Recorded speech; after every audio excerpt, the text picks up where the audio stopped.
Donald Trump is dropping political appointment bombshells left and right, and they might actually drain the swamp this time.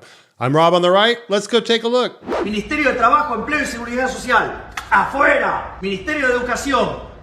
Adoctrinamiento. Afuera. Ministerio de Transporte. Afuera. Ministerio de Salud. Afuera. Se acabó el curro de la política.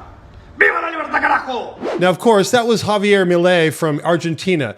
I played that clip because that's the kind of energy we need out of Washington right now. In similar fashion, Trump announced that Elon Musk and Vivek Ramaswamy will be heading up a brand new Department of Government Efficiency, or DOGE. Yeah, that's right, DOGE. And no, this isn't some crypto joke. These two powerhouses are tasked with tackling the $6 trillion beast that our federal government has become. Trump is calling it a Manhattan Project, but instead of building a bomb, their efforts will result in a smaller government. Social media is already on fire, and the memes are absolute gold, as in Musk is playing the part of Ari Gold from Entourage. Check it out. See if you can read this.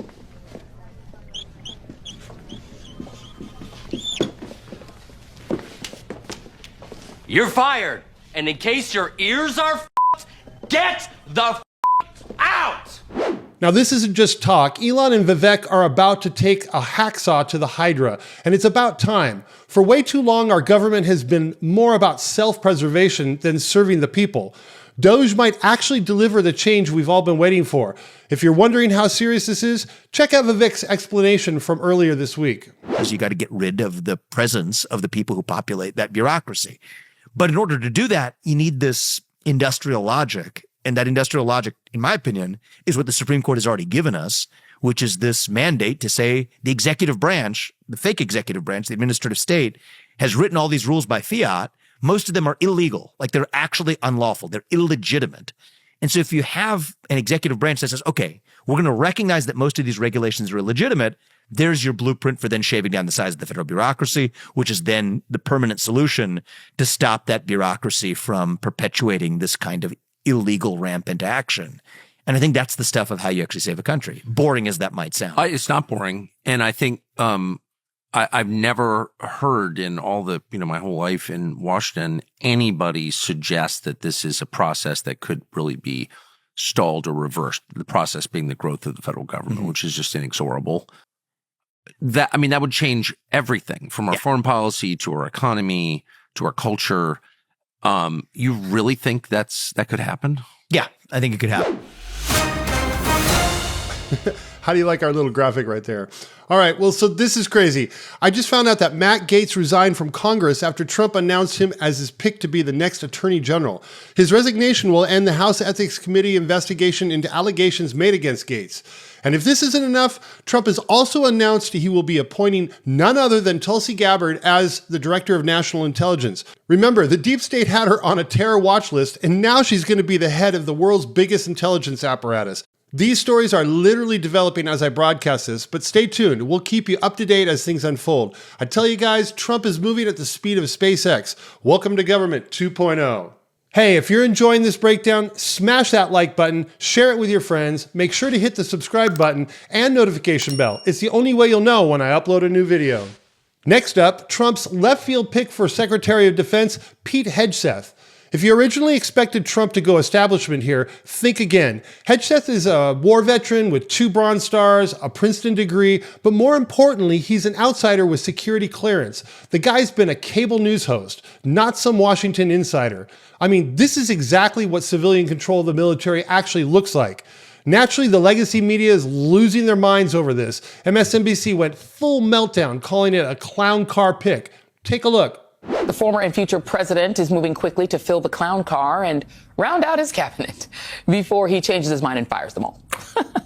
Moments ago, Trump announced that he has selected Fox Weekend morning show host, you can't make this up, Pete Hegseth, to serve as Secretary of Defense. Confidence in the current leadership of the Pentagon and the way the defense situation has been operating for the last several years. I mean, from the Afghanistan pullout, which was an extreme debacle for which no one was held accountable.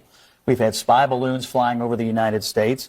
We built a $300 million pier as a public relations stunt, which wound up killing an American service member. I'd say I've had just about enough of the so-called insiders running the Defense Department. I think we ought to give Pete Hegseth a chance because he's got two insiders. All the criticism of him is that he's not the expected Washington pick. And I'm just saying to you that the American people just voted against the expected Washington pick. So let's be real, people. The professionals that they wanted in this seat have presided over disaster after disaster. If Pete's lack of bureaucratic baggage bothers them, good. That's exactly why he's the perfect guy for the job. I'll take someone with fresh eyes over another rubber stamp insider any day. Let me tell you, this isn't 2016. This time Trump's all business. But regardless of my opinion, I want to know what your thoughts are, so drop them in the comments below. Let's keep this conversation rolling. Now let's move over to South Dakota, where President Trump has tapped Kristi Noem to head up Homeland Security as DHS Secretary. She's not just talking about deportations, she's ready to launch illegal immigrants all the way back to their country of origin. And with Tom Homan as the new border czar, you know the gloves are coming off. These two are the immigration dream team, and they're not going to be playing around. Homan talked to a confused Hannity last night, laying the whole thing out. And we know what happens to these children, Sean. And look, the illegal aliens coming across the border, people need to understand, 31% of women that make that journey get raped by criminal cartels. Children get raped. I've talked to little girls as young as 9 that have been raped multiple times. These cartels are animals, and that's why President Trump's going to take them off the face of the earth. They have killed more Americans than every terrorist organization in the world. And President Trump is committed to calling them terrorist organization and using the full might of the United States Special Operations to take them out. Now that's the kind of fire we need. And don't even get me started on foreign policy. Trump just announced Mike Waltz as National Security Advisor, and he's considering Mark Rubio for Secretary of State. Now I know Rubio seems like establishment on the surface, but hear me out. He's already vetted, he has security clearance, and more importantly, he's been on the right side of the UAP disclosure fight for years. Look, this is a topic I've been on for a long time because this is not new. It may sound new, but it really isn't.